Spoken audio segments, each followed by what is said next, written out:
Good afternoon. We'll go with joining process welding. In the previous class, we have discussed about the different welding techniques.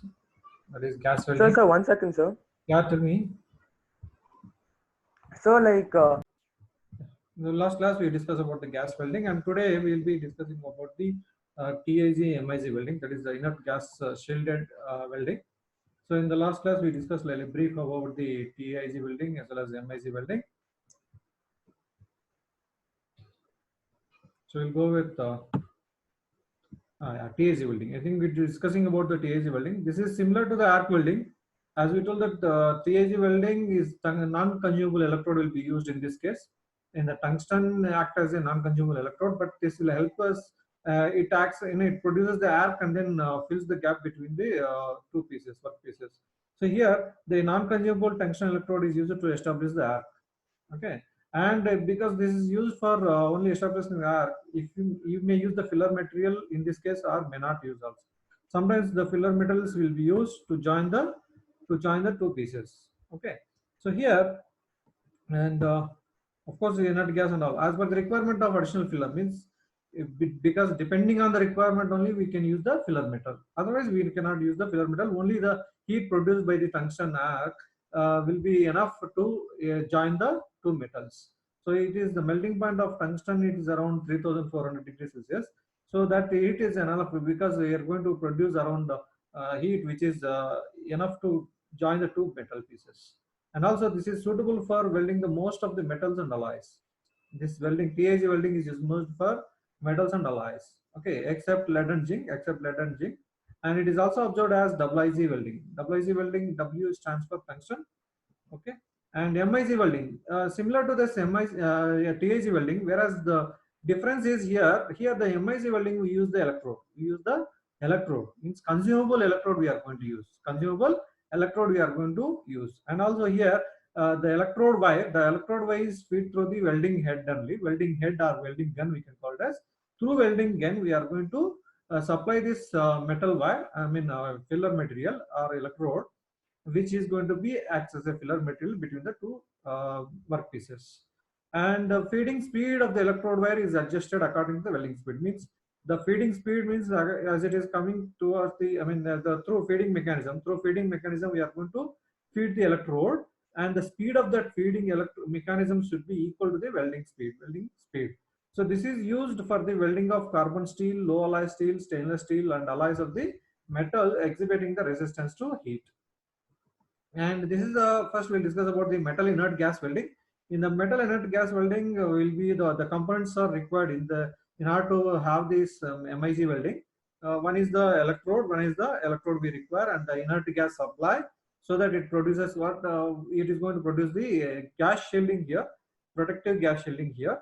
So and then this electrode is also required to melt down. It will melt down and then deposits on the workpiece. And one more is power supply, because DC power supply, where this electrode will be connected as a negative terminal and this workpiece is connected as a positive terminal. And welding head. So these are the components which are required. The components which are required is in the metal inert gas welding is consumable electrode, inert gas supply, welding head. Welding head is nothing but this is red color, which is this is called as a welding head. Okay. So and AC or DC power supply. So sometimes AC also can be used. So AC or DC power supply will be supplied to this particular welding gun.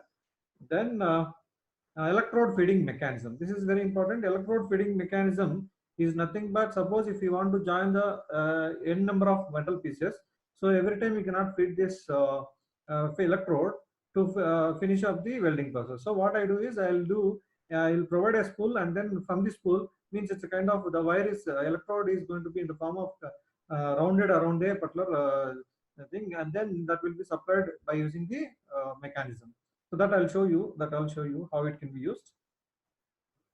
And the working, when you look at the working of this, so here first you need to, what are the metals which are going to join together, that has to be placed here. And then after placing these metals, and then welding gun, and the electrode mechanism has to be maintained, and these two are connected. The electrode and as well as the workpiece has to be connected to the power supply, which is negative terminal, and this is the positive terminal. As the power supplies, then inert gas supply is also there required to protect this particular welding. And as the power supplies, then this welding gun is brought to near to this particular welding zone. Once it is brought near to that welding zone, between these two, the electrode between the electrode and the workpiece, if you maintain the gap, then the arc will be generated. That arc is enough to melt this particular electrode, which will be, after melting that electrode, then this will be deposited on the surface of this particular workpieces. So that melted is going to be deposited on the surfaces. So here, preventing the oxidation, we are providing the inert gas. So this inert gas applies through like this. This is how the working of it. And if you look at this, the workpiece which is going to be weld, and the consumable electrode are connected to the power supply. So the workpiece to be welded, and this electrode to be connected to the power supply. Then whenever the consumable electrode is brought near to the workpiece, then an arc is going to be produced. So this arc melts what electrode. So the melted electrode deposits on the surface of the workpiece, and it fills the uniformly over the required regions of the workpiece.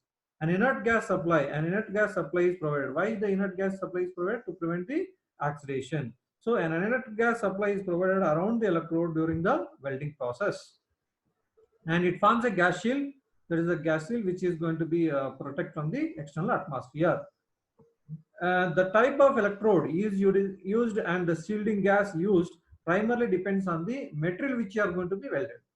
The material which are going to be welded, based on that we can decide the shielding gas as well as the electrode type of the electrode we are going to use.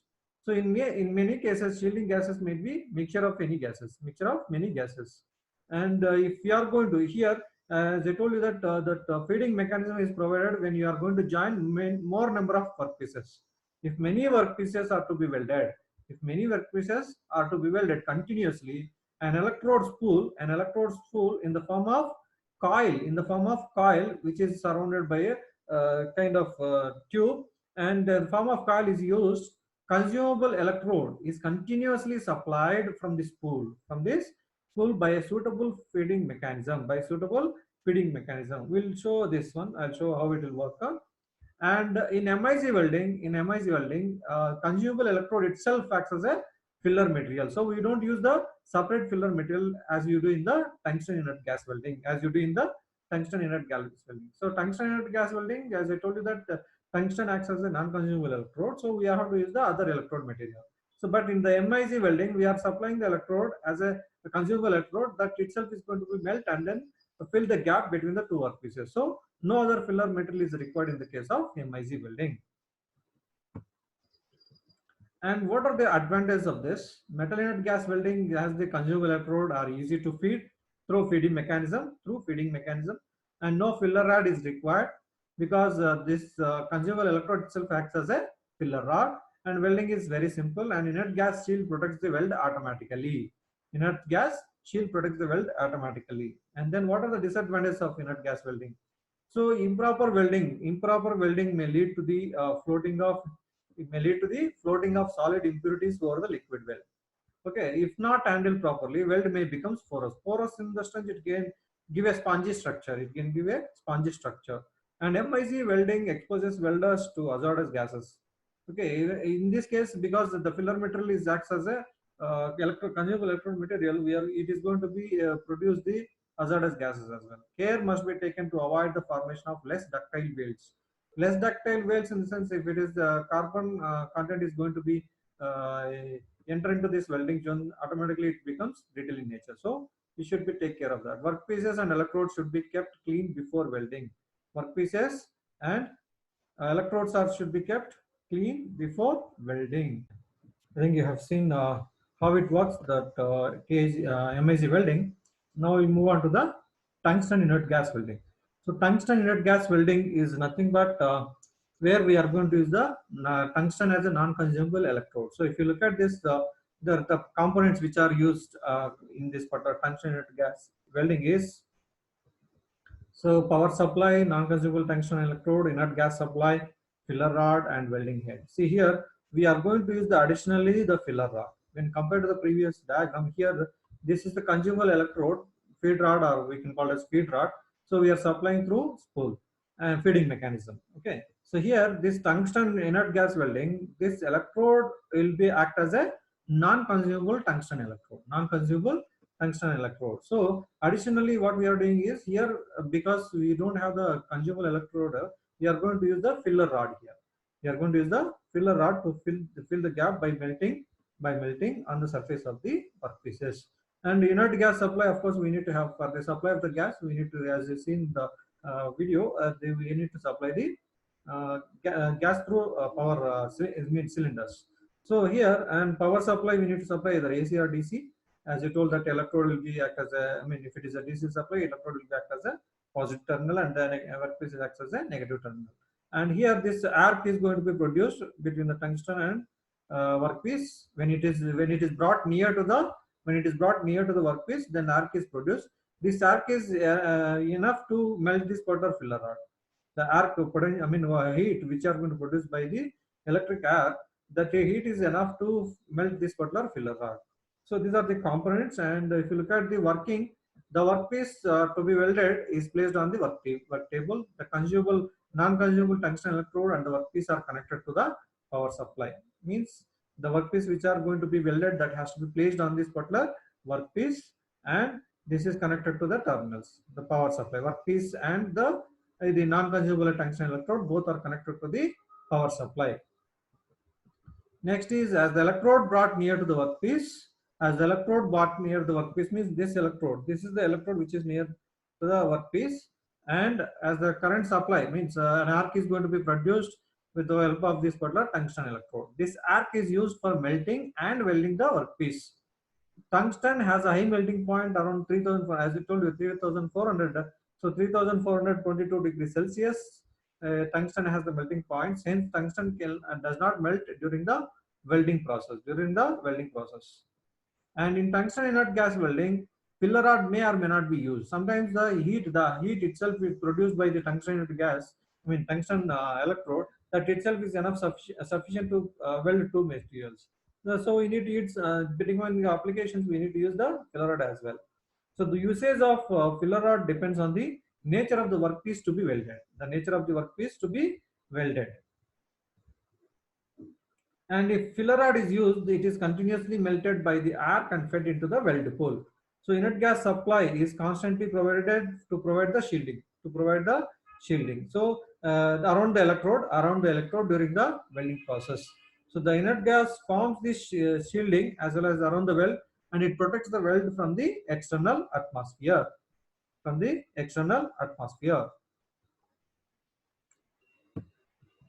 And advantages of tungsten inert gas welding. So what are the advantages of this weld is going to be highly quality weld. The tungsten inert gas welding is highly quality weld, and the weld is automatically protected by the inert gas, and no slag is produced. And because we are protecting with the inert gas shielding, and the TIG welding can be done in any position. TIG welding can be done in any positions. And disadvantages of this tungsten inert gas welding is, tungsten inert gas welding is a slow process and highly skilled labor is needed.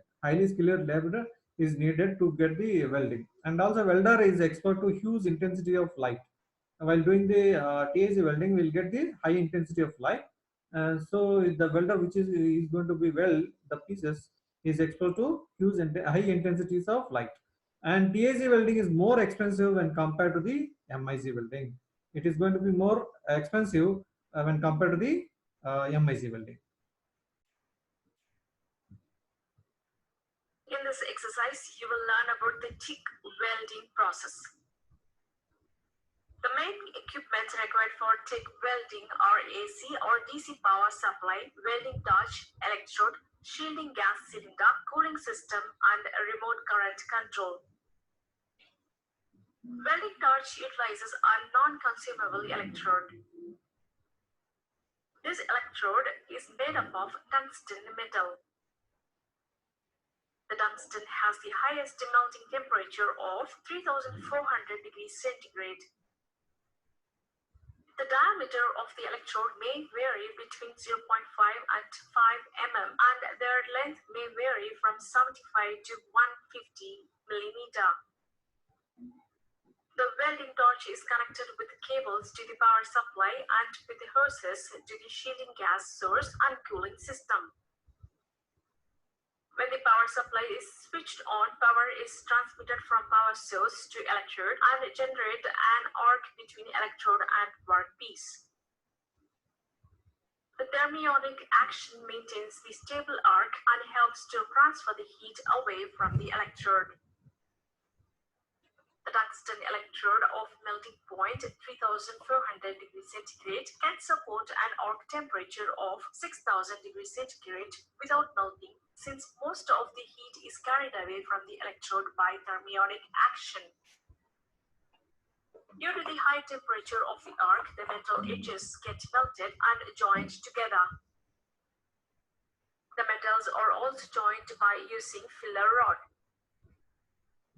The filler metal used for TIG welding is a solid rod. The filler rod is available in different sizes for welding purpose. During welding, the torch angle must be about 15 to 20 degrees away from the direction of traveling. When filler rod is used, hold it as low as possible and avoid touching of tungsten electrode. Due to high temperature from power supply, an arc is produced between the tungsten electrode and workpiece. The electrode in the torch melts the base metal by generating an arc, and the base metal melts the filler rod for perfect welding. While the arc is produced, the inert gas passes through the holder and surrounds the electrode and the arc.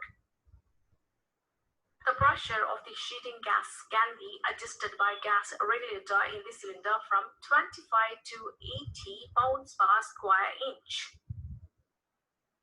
The flow can be measured by flow meter, which has a manually operated needle valve which controls the organic flow from 10 to 60 SCFH standard cubic feet per hour. This protects the weld from the atmospheric gases such as nitrogen and oxygen, so that oxidation in welded area is prevented. As a result of this sheeting gas, a clean and precise weld is formed. Thus, the metals will be welded by melting the base metal and depositing the filler materials into the weld portion. Due to high temperature created in the electrode, temperature is reduced by passing water from the cooling system. Remote current control is used to change the welding current occasionally without going near the power source. TIG welding is a very good process for welding non-ferrous metals such as aluminum, titanium, and stainless steel, etc.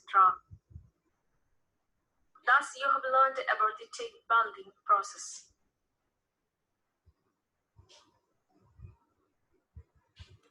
See, here, if you talk about this one, the inert gas is how you are going to flow. So you are going to flow through this particular welding pool area. I think.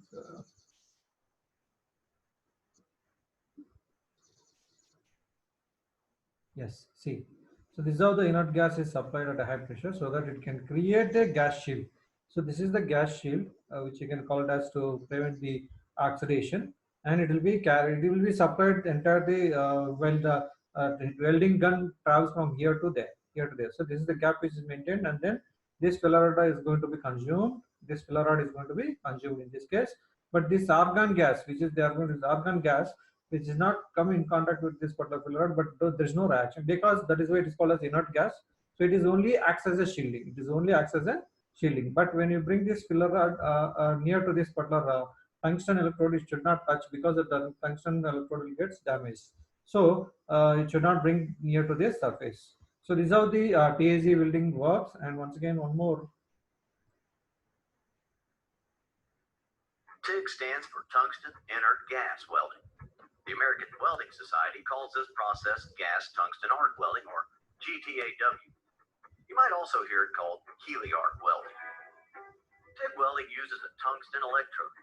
Tungsten has an extremely high melting point. When you TIG weld, the electrode gets hot, but it doesn't melt. We say that it's a non-consumable electrode. That doesn't mean it lasts forever. That just means that it doesn't melt and become part of the weld. You see, in a lot of other welding processes, the electrode melts and becomes filler metal. Those are consumable electrode processes. So here's the So in this, he is talking about the metal inert gas welding, how it is going to be stick to the welding surfaces. Okay, but it has, in the TIG welding, this will not act as a, this will act as only non-consumable electrode. So here's the tungsten electrode being held in a TIG torch.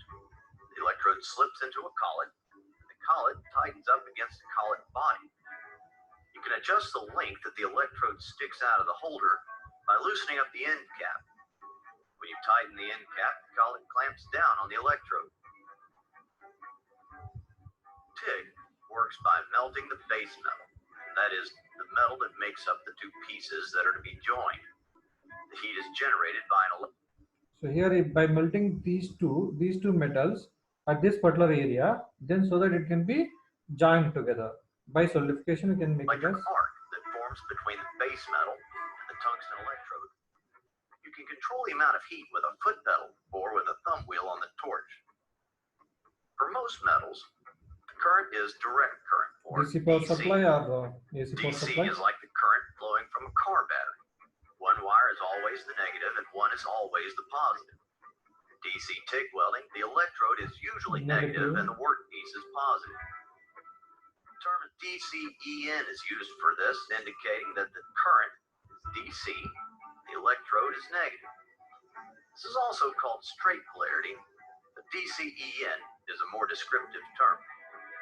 DCEN puts most of the heat on the workpiece, and it's the most common setup. When welding aluminum, however, AC is used. In AC, the positive and negative voltages switch back and forth between the electrode and the workpiece. This puts more heat on the electrode, but it has a cleaning effect on the workpiece. You see, aluminum forms oxides that float to the top of the weld pool and prevent a good weld. AC current helps control these oxides. In an electric circuit, the current flows in a loop. In TIG welding, the current has to flow in a complete circle from the machine to the torch, into the work, and back to the machine. A work lead is clamped to the work to complete the circuit from the workpiece back to the machine. Now, you can TIG weld with or without filler metal, and that's not a choice you have in a lot of other processes. If you want to add filler metal to a TIG weld, use a filler rod, which is just a rod of metal with a specific alloy. You want to make sure that the filler metal you're using is compatible with the base metal and that it has the strength required to do the job. In TIG welding, the molten metal is protected by a shielding gas. This gas, usually argon and sometimes helium or other gases, keeps the molten metal from reacting with oxygen and water vapor in the atmosphere. This shielding gas is stored in high-pressure cylinders like these. The pressure is reduced to a usable level by a device called a regulator. The shielding gas flows through a hose and comes out right at the point of the weld. So in summary, TIG welding is an electric arc welding process, uses a non-consumable tungsten electrode. The filler metal is added separately in the form of filler rod. The shielding gas comes from a high-pressure cylinder.